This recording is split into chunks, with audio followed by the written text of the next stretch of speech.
this is why I love hockey so much, and I've been growing up in it. I learned so many life lessons.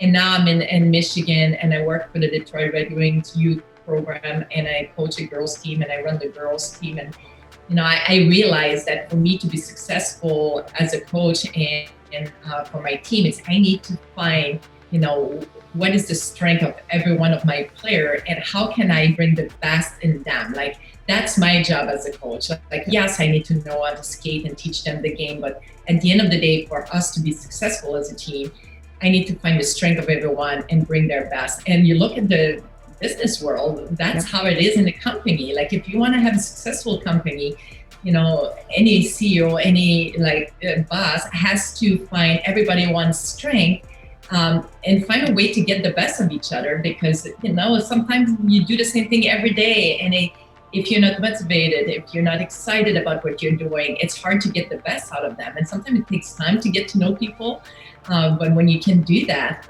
you can be successful. Yeah. And the strengths I'm a huge proponent of strengths, because I feel like, the trend maybe a decade or so ago was to figure out what people were weak at and work on it, but it's still going to be your weakness. If you're, in hockey, if your strength is in goal, you're not going to, be a forward. I don't know the positions, you can tell, but it's, like for me, I know what I'm good at and what I'm not. I'm more the find the strengths and let's empower them. But whether it's a sports team or a CEO boardroom, you've really got to look at how can we put them all together like a puzzle.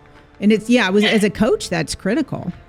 Yeah, and it doesn't mean that you don't work on your weaknesses. Like, we use practices for us to work on everybody's weaknesses. And when I meet with each players, I tell them their strength, I tell them what they need to work on, and we want them to work on.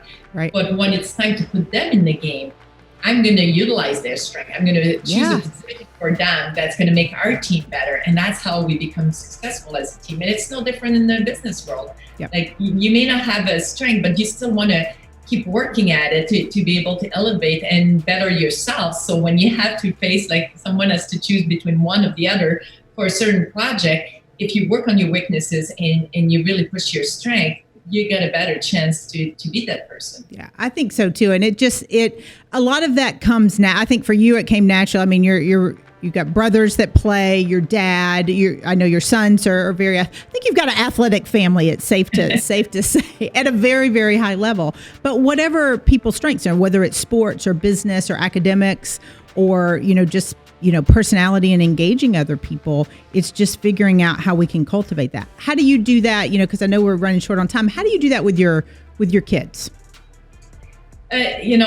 The number one thing I do with my kids is what my dad did with me. I don't try to protect them from disappointment, from adversity.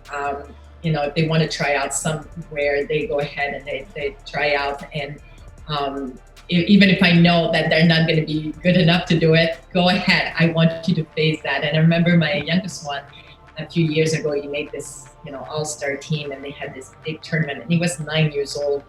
And we went to that tournament, and the coach was coming from a junior coaching background, so more with older kids. And they were literally coaching those 9-year-old like it was a junior team. Like, they would sit kids for a long period of time.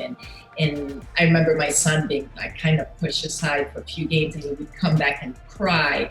So for me, instead of start saying, "Oh yeah, that's not fair, what he's doing to you," and I was doing the opposite. I said, "I know, Dakota, this is hard, but you just worry about the thing you can control. What you can control, it's your performance on the ice. Keep working hard, keep doing good things. Eventually the coach is going to give you a chance."